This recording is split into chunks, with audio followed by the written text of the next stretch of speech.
25년 세월이 그냥 눈 깜짝할 사이에 휙 가버렸고 제 삶이 거기에 다 바쳐졌죠. 지금 제 꿈은 뭐냐? 더 많은 후배들이, 더 훌륭한 후배들이 민주당을 통해서 시의원, 도의원하고 시장 군수도 하고 국회의원도 할 수 있도록 그렇게 빨리 커주시는 게 맞다. 저도 여러분과 언제나 함께합니다.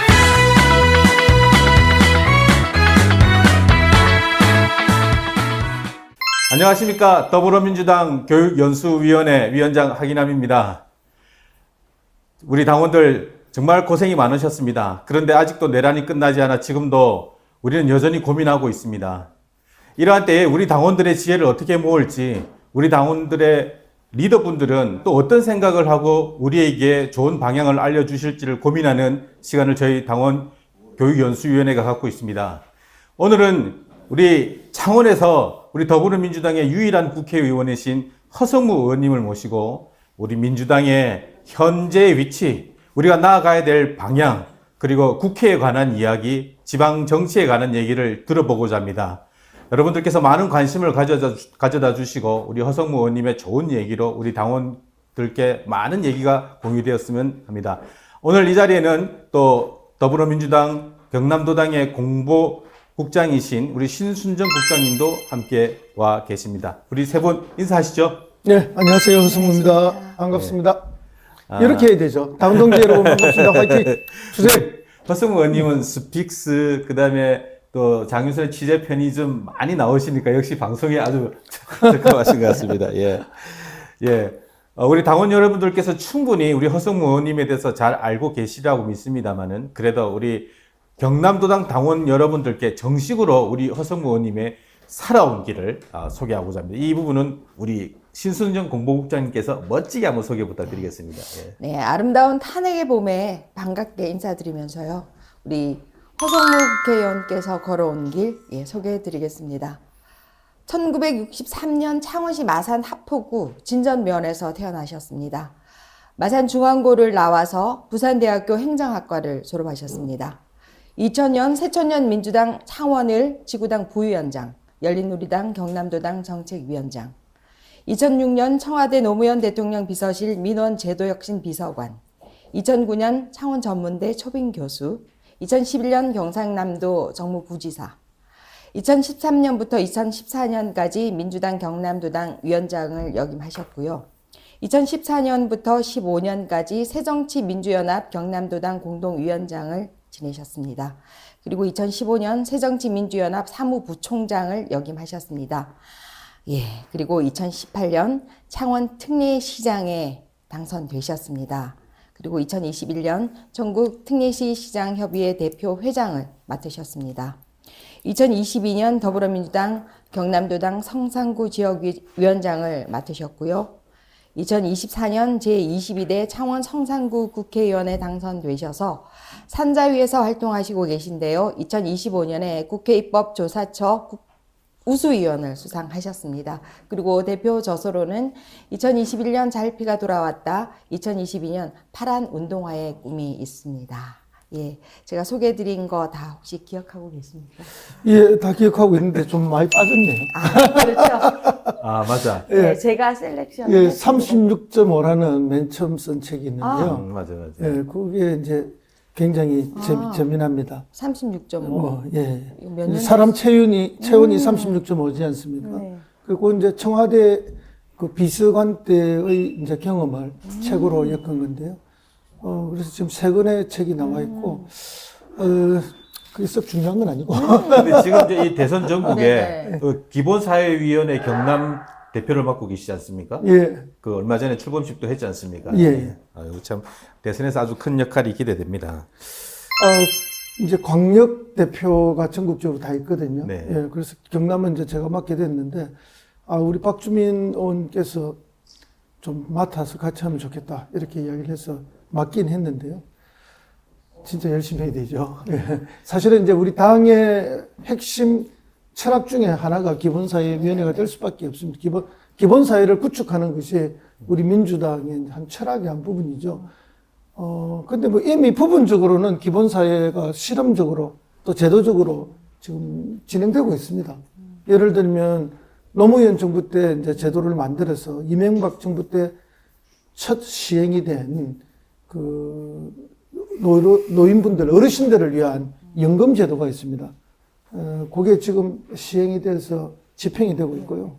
그 다음에 이제 문재인 정부에서 아마 된 걸로 기억이 나는데 아동수당이라는 게 있습니다. 이제 이런 것들이 사실은 국민들한테 최소한의 기본적 삶을 보장해주는 그런 기본소득이죠. 이제 그런 걸 통해서 국민들에게 우리가 기본적인 또 인간적인 그런 삶을 유지할 수 있도록 해주는 건데요. 이제 그게 이제 더 많이 확산이 되면은 그리고 아주 정기적으로 그리고 뭐 보편적으로 되면은 기본사회가 완전히 구축이 되는데 그러려면 재원이 있어야 되잖아요. 재원이 없이 그게 가능한 게 아니니까. 그러면 우리가 일정 정도의 성장도 지속돼 줘야 되죠. 그러니까 기본적인 성장이 있어야만 기본사회를 만들어갈 수 있기 때문에 우리 민주당은 성장도 추구하고 또 그 성장을 통해서 생기는 어떤 결과물 또는 그런 소득들을 또 전 국민들에게 제대로 잘 확산시켜내서 기본적인 삶이 유지되는 그런 기본이 되는 네. 그런 이제 대한민국 함께 만들려고 합니다. 그런 기본으로 오기까지가 참 우리가 힘들었잖아요. 사실 그렇죠. 이 조기 대선이라는 것도 결국은 윤석열의 비상계엄 내란 때문에 사실 우리가 지난 겨울을 엄청 힘들어했지 않습니까? 맞습니다. 그래서 겨우 탄핵 파면까지 이르렀지만 지금도 여전히 승복하지 않고 준동하고 있지 않습니까? 예. 사실 우리 경남 지역의 민주당 국회의원으로 그 당시에 내란 사태의 그 현장에 있었을 텐데 네네. 그때로부터 또 광장에 이르기까지 탄핵 표결에 그리고 파면 선고에 이르기까지 국회에서는 우리가 알지 못하는 정말 많은 일들이 있었을 것 같은데 그 1년의 그 약 4개월간의 그 소회를 한번 여러 가지 에피소드나 이런 것들 한번 물어보고 싶어요. 예, 이제 맨 처음 12.3 계엄이 그날 밤에 떨어졌을 때, 설마 했죠. 설마 얘들이 경험을 하겠느냐. 그런 생각을 했지만, 계엄이 현실화됐을 때, 사실은 굉장히 긴장하죠. 긴장했고, 이제, 뭐, 대표께서 이제 생방송으로 라이브를 하시고, 국회로 모여달라 하고 또 전 의원 국회 본회의장으로 가라 이렇게 됐는데 사실 저는 그 통보를 몰랐습니다. 왜냐하면 윤석열이 계엄을 발표하는 그 시간에 저는 잠이 들었거든요. 잠들 시간이죠. 예. 그리고 저는 조금 일찍 요즘은 잡니다. 그리고 너무 일찍 일어나죠. 그렇게 하는데 막 뭐 어마어마한 벨 소리에 초인종 소리에 놀라서 이제 잠이 싹 들었을 때 뭐 한 30분이나 1시간쯤 됐을 때 굉장히 깊게 자잖아요. 겨우 일어났는데 너무 벨 소리가 요란해가지고 딱 보니까 계엄이 터진 거예요. 그럼 저 벨 소리가 주인이 누굴까, 주인공이? 혹시 계엄군이 체포하러 온 사람인가? 뭐 긴장감에 엄청 이제 일단 문 절대 열지 않고 이제 그 우리 보좌진들한테 먼저 전화를 걸었죠. 그러니까 이제 우리 보좌진 중에 내 가까이 살고 있는 분이 계신데 그분이 이제 저를 데리러 온 거예요. 전화를 해도 전화를 안 받으니까 전화 잘 때 무음으로 하고 자잖아요. 평소에도 제가 거의 무음으로 해놓고 있는데 그러니까 집에 와서 막 벨 누르고 두드리고 있는 거예요. 그래가지고 계엄 떨어지니까 그런데 우리 보좌관하고 통화가 됐는데 보좌관이 조금만 기다리라. 국회상을 자기가 확인을 하겠다 그래요. 그리고 이제 출발하려다 조금 기다린다고 소파에 다시 앉았는데 앉자마자 생각해 보니까 확인할 필요가 뭐가 있느냐. 당장 국회로 가야 되겠다 해가지고 택시를 타고 비서하고 같이 택시를 타고 이제 갔습니다. 그래서 국회 정문으로 가자 이렇게 됐는데 정문으로 가기 직전에 이제 이렇게 색강을 지나서 어원회관 뒤에 오르막을 올라가는데 이미 국회 앞에 차들이 너무 많이 와서 밀려서 차가 갈 수가 없는 거예요. 그렇겠죠. 예. 그래서 그 내려서 이제 걸어서 정문으로 가려는데 그게 상당히 거리가 멉니다. 워낙 넓으니까. 그런데 정문에 가면 이제 체포돼가지고 아예 못 들어갈 수도 있다는 이야기도 있고 무조건 담 넘어서 들어오라는 이야기들이 많고 이렇더라고요. 전달이. 그래서 제가 이제 담을 넘었죠. 담을 넘는데 담을 넘으러 가는데 옆에 다른 국회의원이 하나 오는 거예요.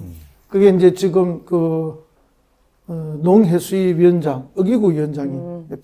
그래서 둘이 나란히 담을 넘었어요. 근데 우리 어기구 위원장님은 덩치가 굉장히 크시잖아요.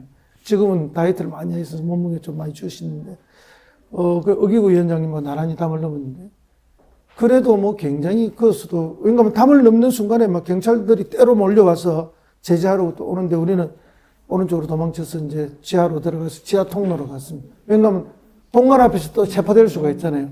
그렇게 해서 들어갔는데, 들어가서도 이제 굉장히 문제가 된 게, 개헌군들이 몰려와서 앞에 진을 치기 시작하니까 헬기 뜨고, 언제 체포하러 들어올 수 있다 하는 것 때문에 본회의장에 앉아 있어도 굉장히 초조하고, 뭐 그거는 전 국민들이 이제 생중계로 다 보셨잖아요. 근데 이제 정말로 긴박하고 초조한 단계로 그래 있었고, 이재명 대표는 핵심 당직자들과 끝없이 이제 논의하면서 대응하고 계셨고, 우리 의원들은 뭐 대체로 이제 그런 분위기가, 이 기가 우리가 마지막으로 사수하고 죽을 자리다. 끝까지 개헌군이 들어오면은 싸우다가 사수하겠다. 뭐 그런 각오로. 근데 우리가 버텼죠. TV 볼 때 그 의장님이 빨리 했으면 좋겠는데 안 하고 있을 때 우리도 굉장히 답답하고 그 시기에 그 개헌군이 막 그 예, 뚫고 예. 들어오고 있었잖아요. 그게 그때 이제 그 군사 같은 의안을, 건 근데 이렇게 그 불법 비상계엄을 저질렀기 때문에 그 비상계엄을 이제 국회가 해제하라는 해제 요구안 결의안이잖아요. 그걸 하려면 그 결의안이 의안으로 올라와야 되지 않습니까? 그럼 국회 사무처에서 그걸 의안으로 올리는 작업이 필요하고, 그리고 지금 시스템이 전부 전산 시스템이 돼가지고 이런 식으로 하니까 이제 지금 시스템에 맞게 하겠다는 거죠.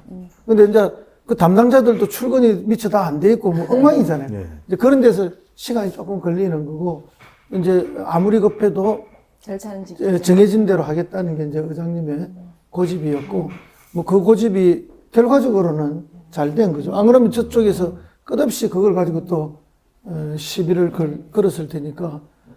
그래서 뭐 그날 정말 초조했고, 그 이유는 뭐 이미 다 아시다시피 끝없이 국회에서 비상대기, 뭐 국회 본관에서 바닥에 잠자면서 사수하기, 그 다음에 현장에 나가서 같이 또 시위하기, 뭐 이런 것들로 이제 점철된 4개월을 했죠. 그 중에 이제 제일 어렵고 힘든 것이 국회에서 여의도에서 강화문까지 걸어가고, 네. 약 9km거든요, 9km. 아스팔트 길이죠. 예. 근데 이제 아스팔트 길로 갈 때는 오히려 덜 힘들어요. 첫날은 그 집회 신고가 안 돼가지고 그 보도로 걸어갔거든요. 그 얼마나 울퉁불퉁하고 또 뭐 중간중간 끊기고 또 지나가는 시민들한테 불편을 안 드려야 되기 때문에, 그러니까 첫날이 제일 힘들었어요. 예. 둘째 날은 오히려 이제 찻길로 가니까 딱 뭐 차선 하나 이렇게 해서 가니까 길이 쭉 연결돼서 가지 않습니까? 이제 정말 우리 당 지도부가 고생했죠. 이제 지도부가 아닌 사람들은 뭐 2, 3일 하고 나면 피로가 겹치면 하루 쉬기도 하고 빠지기도 하고, 또 이제 급박한 일정, 예를 들면 상임위 활동이라든지 이런 거 되면 이제 빠질 수도 있는데, 당 지도부, 그러니까 원내 대표단들, 그 다음에 지도부 이런 분들은 빠질 수가 없잖아요. 그러니까 뭐 그분들은 매일 해야 되니까. 그 중에서도 이제 가장 뭐 고생하셨다고 생각되는 게, 저는 정동영 의원이 이번에 굉장히 고생하셨어요. 사실은 이제 저보다 나이가 연세 있으시죠? 10살인가 많잖아요. 9살인가. 그런데 하루도 안 빠지고 다 걸었어요. 그러니까 이제 그런, 원로 당원들, 또 연세가 있으신 당원들이 청년처럼 그렇게 책임감 있게 해 주신 것이 우리 국회의원들 뿐만 아니라 당원들 모두에게 참 모범이 되는 그런 투쟁의 순간들이었습니다. 그런데 이제 그렇게 그 우리가 탄핵 과정 파면 지났지만 지금 한덕수 권한 대행이 또 택도 없이 헌법재판관을 지명하고 이따위 짓을 하고 있잖아요. 예, 예. 저는 계속 좀 잘 쉬고 편안하게 좀 잘만 하면 또 이렇게 이상한 짓을 하니까 정말 분노가 있는데, 우리 국회에서는 어떤 대응을 지금 생각하고 있는지 참 걱정이 돼서. 예, 그래서 뭐 국회에서는 이제 입법조사처에서 이제 방금, 어제죠. 의견을 냈습니다. 명백하게, 월권 행위고, 옳지 않다 하는 의견을 냈죠. 그 한덕수 권한대행은 국무총리입니다. 국무총리로서 대통령이 거리되었기 때문에 그 권한을 소극적으로 대행하는 사람이죠. 근데 이 양반이 그 대통령 고유의 권한인 그 헌법재판관을 임명하는 권한, 그 중에서도 대통령 몫의 헌법재판관이죠. 이거를 그렇게 할 권한은 없다는 거죠. 예를 들어서 국회가 추천한 거라든지 대법원장이 추천한 것은 그 임명하는 건 너무 당연해요. 그 요식적 절차니까. 그렇지만 대통령이 임명하는 헌법재판관은 대행이 뽑아서 선정해서 그렇게 임명하는 것은 월권이라고 보는 거죠. 그래서 이거는 말도 안 된다 해서 이제 우리가 뭘 했는가 하면은 가처분 신청을 했어요. 아마 그 받아들여질 거라고 봅니다. 헌법재판소에서 그 탄핵 당했을 때 한덕수의 헌법 위반 정도가 파면에 이를 정도로 중대하지는 않다 해서 복귀는 시켰지만 그 잘못된 것에 대해서는 여러 가지 지적을 해놨잖아요. 그 지적에 의하면은 이런 행위 해서 안 된다고 이미 나와 있는 거죠. 그때 헌법재판관을 임명하지 않은 거 국회 추천 목설 그 위헌이라고 한 거예요. 그런 짓 하지 마라 해놓은 거죠. 근데 이건 더 엄중하게 말도 안 되는 짓을 했기 때문에 안 된다. 그래서 가처분 해놓은 거고요. 또 청문회 자체도 우리가 안 할 생각이고요. 그렇게 여러 가지 대응을 할 거고. 그 다음에 한덕수 본인이 지금 대통령 권한 대행이 아니라 내란 권한 대행이잖아요. 내란 대행이니까. 사실은 지금 내란의 이 주요 임무자 내지는 소극적 이렇게 참여자로의 그런 피의자 신분에 있지 않습니까? 그런 피의자가 이런 일을 한다? 말이 안 되는 거죠. 그래서 이건 반드시 저지돼야 된다. 그래서 심지어는 우리 초선 의원들은 그 이야기도 있습니다. 한덕수 다시 탄핵하자. 저도 그 주장에 동조 아니면 같이 하고 있죠. 그래서 기자회견도 했습니다. 한덕수뿐만 아니라 최상목도 사실은 탄핵해야 되는 거죠. 그런데 이제 이렇게 줄탄핵을 하게 되면은 또 뭐가 어떠니 저떠니 사니까 이제 또 다른 의견을 좀 가지신 분도 있는 거고요. 그런 약간의 차이는 있는데, 그러나 근본적으로는 탄핵까지 하는 게 저는 또 맞다고 생각하는데, 어쨌든, 한덕수만 내란의 피의자, 일 뿐만 아니라, 누굽니까? 이번에 임명된 이완규? 이완규 법제처장. 예. 이 이완규 법제처장도 내란의 피의자예요. 안가해동. 예, 안가해동도 했고. 공모전. 그러니까 그런 피의자가 어떻게 헌법재판관이 될 수가 있겠습니까? 그리고 예. 내란 특위권 만들어야 될 거 아니에요. 예. 물론 지금 만들어가 보내면은 국회에서 의결해서 보내면은 또 거부권 행사하니까 쉽지는 않죠. 그렇지만 언젠가는 반드시 내란 특검을 해야 되고, 내란 특검을 하면 그 친구들 다 수사받고 제대로 의법 처리돼야 될 사람들인데, 그런 사람들이 그걸 한다? 있을 수가 없는 거고요. 네. 그 창원 그 시장님 출신의 또 국회의원이시잖아요. 그 행정과 또 입법 국회의원과의 또 차이점이 있으실 것 같은데 1년 반, 1년이신가요? 한 어느 정도의 차이점이 있으신가요? 예, 차이점보다는 이제 같은 점을 말씀드리면 이제 국민들에 의해서 선출되고 또 그리고 국민들이 납부한 세금으로 월급을 받아서 일하는 사람들이기 때문에 결국은 굉장히 공적인 사람들이죠. 그래서 공적인 사람들은 공적 마인드가 분명해야 한다는 그런 게 있고요. 이제 윤석열 같은 경우는 공적 마인드가 전혀 없는 사람이죠. 그런 걸 먼저 말씀을 드리고, 그 다음에 이제 시장과 국회의원의 차이. 창원시장은 이제 소방공무원까지 하면 5,000명 정도가 넘는 그런 공무원들을 대표해서 하는데, 최종적인 책임을 시장이 지는 거죠. 공무원들 정결사항이 많아서 시장도 모르게 정결되고 집행되는 행정도 많고 이렇지만, 어쨌든 궁극적으로는 이제 시장이 정치적 책임을 다 지는 거죠. 그리고 매일매일 이제 우리 시민들 만나고 민원인들 만나고 이렇게 해서 그런 것들을 풀어드리고 해결해드리는 그런 보람도 있고요. 그 다음에 집행기구니까 주어진 법 체계 하에서 그 실현시키고자 하는 것들을 정책을 만들어서 집행을 하고 실현을 하는 그런 또 즐거움이나 보람이 있습니다. 거기에 비해서 이제 국회의원은 그런 건 좀 적죠. 대신에 국회의원은 이제 국가직이고, 독립된 입법기관이기 때문에 국가 전체 또 어떤 특정 계층이나 국민 전체 등등을 위해서 어떤 법이 필요하다 할 때 어떤 분야든 내가 발의를 할 수 있습니다. 법을 만들어서 발휘하고 동료들을 모아서 같이 할 수 있는 그런 또 보람된 게 있죠. 둘 중에 어떤 게 더 매력적이세요? 둘 다 매력적이긴 한데요. 이제 책임감은 둘 다 강하긴 하지만 국회의원은 300분은 1이다 하는 그런 게 있고 또 초선 국회의원은 아무래도 그 전 경험이 무엇이든지 간에 국회는 또 이제 재선, 3선, 4선 무슨 선수가 또 굉장히 중요합니다. 예, 그러다 보니까 이제 거기에 따라서 맞는 역할이 있죠. 예를 들면 상임위원회 간사다, 상임위원회 위원장이다. 이러면 역할이 커져요. 그 다음에 뭐 당내의 중요한 기구를 대표한다든지 이렇게 되면 역할이 커지는데 초선은 이제 그런 역할들을 다 맡기가 어렵죠. 이제 그런 데서 오는 약간의 한계 같은 거는 초선은 있습니다. 그러나 이제 국회의원은 자기가 부지런히만 하면 무슨 일이든지 무슨 분야든지 다 관심을 갖고 할 수 있는 예. 그런 큰 역할에 또 그게 있습니다. 요거 제가 한번 여쭤보고 싶었는데 창원시장이 얼마 전에 이제 대부분의 최종 그 직이 상실됐잖아요. 네. 근데 그 홍남표 시장이 재직 중에 하는 일 보면 전임 시장 헐뜯기, 그거 뒤집기, 결국 그러다가 직이 날아갔는데 그 어떻게 보면 당사자지 않습니까? 네. 참 묘한 감정이 들 것 같은데 어떤 생각이 드십니까? 아니 뭐 저는 이제 조금 그 아쉬움이 있죠. 좀 시정에 대한 미래 비전을 가지고 공무원들은 니 편 내 편이 없어요. 언제나 새로 오는 시장, 자기 인사권자에게 충성하면서 열심히 하는 게 공무원이에요. 뭐 제가 시장 될 때 뭐 시청 안에 공무원들 중에 내가 아는 공무원이 누가 있었습니까? 거의 대부분의 공무원 아무도 몰랐고 뭐 아주 내 편이라고 할 수 있는 사람이 한 명도 없었어요.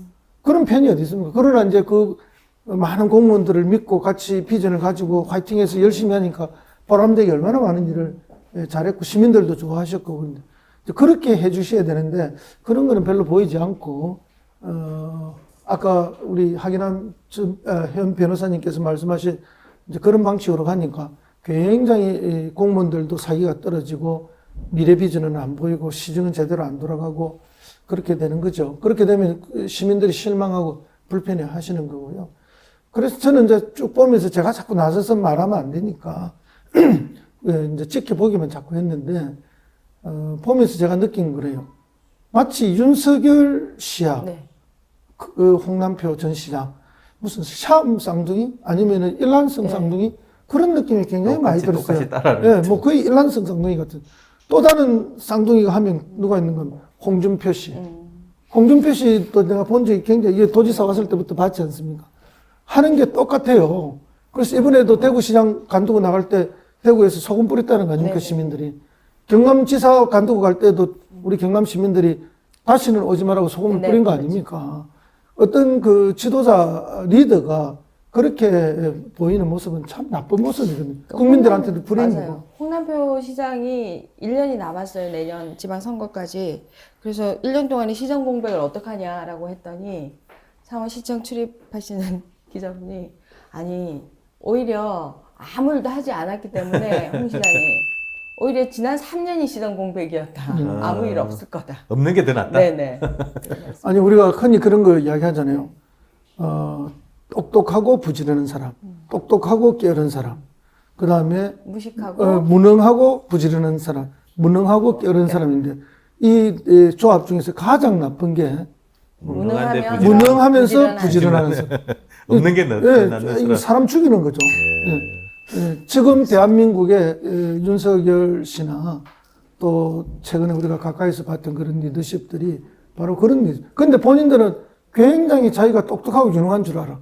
온 국민이 니는 무능하다고 생각하고 폐악질이라고 생각하고 성격도 거의 인격 파탄 수준이라고 생각하고 있는데 본인은 자기 인격이 훌륭하고 유능하고 네. 대단하다고 생각하는 거죠. 그러다 보니까 수많은 사람들이 얼마나 고통 속에 살았습니까? 그래서 그런 사람들을 흔히 우리가 그게 안데르센 동화에 나옵니까? 벌거벗은 임금님의 이야기를 우리가 하게 되는 거죠. 네.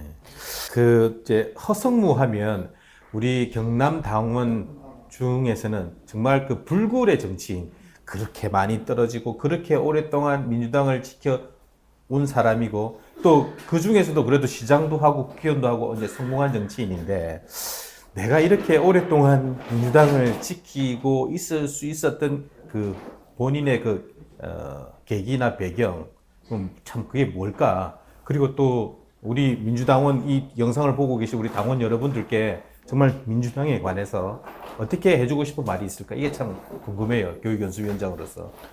예, 저는 뭐, 여기가 이제, 아까 소개도 나왔지만은, 창원시 마산 하포구 진전면, 대정마을이 제가 태어난 고향인데요.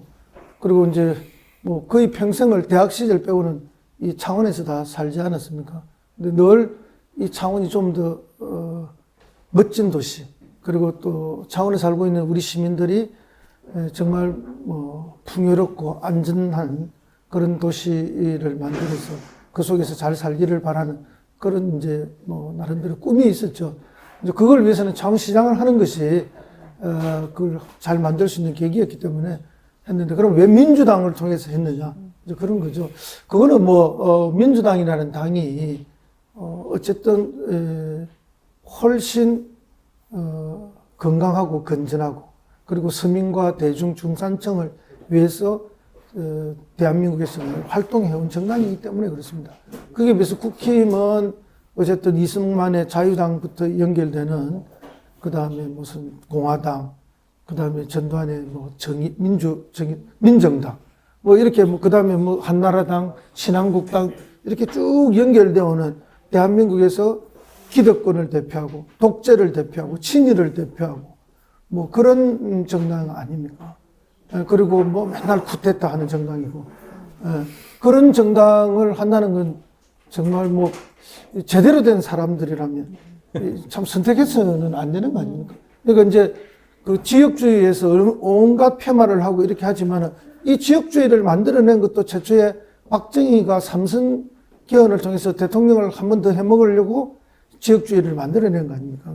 그렇기 때문에 그런 이제 지역주의 거짓으로 조장된 지역주의에 의해서 국민을 팽가르고 또 특정 지역을 뭐 이렇게 해서 정치적 반사 이익을 얻고, 이런 잘못된 것들을 극복해 나가자, 이제 그런 여러 가지 생각들이 있었고, 그런 가운데 이제 노무현 전 대통령님을 이제 만나게 된 게 또 중요한 계기죠. 노무현 대통령의 정신이 그 상식이 좀 통하고 특권과 반칙이 없는 그런 사회를 만들고자 하셨고, 지역주의 극복하려 했고, 전국적으로 균형 발전을 이루려 했는데, 그런 정신이 제가 가지고 있던 생각, 또 학창 시절에 민주화 운동에 대한 그런 활동과 다 맞아 떨어졌기 때문에 제가 민주당으로서 계속 활동했고 7번 출마했습니다. 물론 그 중에 예선전에서 또 뭐 후보를 양보한 적도 있는데요. 2번 당선됐습니다. 그러니까 이제 우리 당원 동지들은 당선된 2분만 생각하시고 니는 뭐 이렇다 말씀하시는데, 낙선한 5번을 생각해 보십시오. 그 긴 세월. 말씀하시기 전까지는. 네, 노무현 대통령 때문에 이제 제가 2000년 가을 겨울에 이제 다시 민주당에 복귀하면서 결합을 했는데요. 그때 제가 38인가 그랬어요. 근데 지금 나이가 우리 나이로 63이 됐습니다. 25년 세월이 그냥 눈 깜짝할 사이에 휙 가버렸고, 제 삶이 거기에 다 받쳐졌죠. 그러나 뭐, 그때에 비하면 많이 변화가 있었고, 발전이 있었고, 우리 민주당도 그때에 비하면 많이 뿌리가 내려졌기 때문에 굉장한 보람을 가지고 있습니다. 지금 제 꿈은 뭐냐? 더 많은 후배들이, 더 훌륭한 후배들이 민주당을 통해서 시의원, 도의원하고 시장 군수도 하고 국회의원도 할 수 있도록 그렇게 빨리 커주시는 게 맞다. 그래야 저희들도 행복한 은퇴를 할 수가 있습니다. 예, 우리가 이제 장시간 허성무 국회의원님의 얘기를 많이 들었습니다. 워낙 아시는 것이 많고 또 활동 범위도 넓으셔서 밤새 얘기를 들어도 모자랄 텐데, 또 우리에게는 시간의 제약이 있으니까 이제 못다한 한 말씀 하시고 우리 마무리하도록 하겠습니다. 우리 당원 동지 여러분들께 이제 마지막 한 말씀 부탁드리겠습니다. 예, 당원 동지 여러분들의 희생적인 그런 참여와 싸움으로 이 내란 세력들을 우리가 막아냈습니다. 또 동지 여러분과 가까이 계신 우리 국민 여러분들, 그리고 우리 군인들 소극적으로 저항하면서 명령을 해태해 주었기 때문에 그런 도움들 덕분에 우리가 내란을 막아내고 윤석열 파면할 수 있었습니다. 그러나 내란은 계속되고 있습니다. 내란 대행 한덕수의 지금 아주 뭐라 그럴까요? 진짜 이루 말로 표현할 수 없는 이 파행적인 국정을 보면서 우리 국민들은 또 분노에 떨고 있습니다. 마지막까지 싸워 이겨야 합니다. 그리고 내란을 뿌리 뽑아야 됩니다. 그리고 대통령 선거에서 반드시 승리해서 좋은 정부 만들어내고 그 좋은 정부는 더 혁신된 대한민국, 개조된 대한민국 만들어서 우리 국민들의 삶을 더 풍요롭고 더 안전하고 희망차게 만들어줘야 합니다. 그 모든 과정에 우리 당원 동지 여러분의 끝없는 그리고 헌신적 참여 부탁드립니다. 저도 여러분과 언제나 함께 하겠습니다. 네. 예, 우리 경남도당 당원 동지 여러분, 방금 허성무 국회의원님의 인사말을 이제 마지막 인사말을 들었습니다. 이처럼 우리 당원 동지 여러분들과 함께 우리 허성무 국회의원님이 또 우리 경남도당의 발전, 또 우리 경남도민의 또 안전과 발전을 위해서 노력하실 겁니다. 많이 응원해 주시고 앞으로도 더 많은 관심 가져다 주셨으면 좋겠습니다. 우리 더불어민주당 경상도당 교육연수위원회에서는 또 앞으로 많은 당원들 또 우리 당의 리더분들을 모시고 민주당에 관한 얘기, 우리 경남 발전에 관한 얘기를 이어가도록 하겠습니다. 오늘 장시간 함께해 주신 우리 신순정 공보국장님 그리고 허성무 국회의원님 정말 감사합니다. 우리 마지막 인사하고 오늘 방송 마치도록 하겠습니다. 고맙습니다. 예, 감사합니다. 아유, 관객분들 와 계십니다.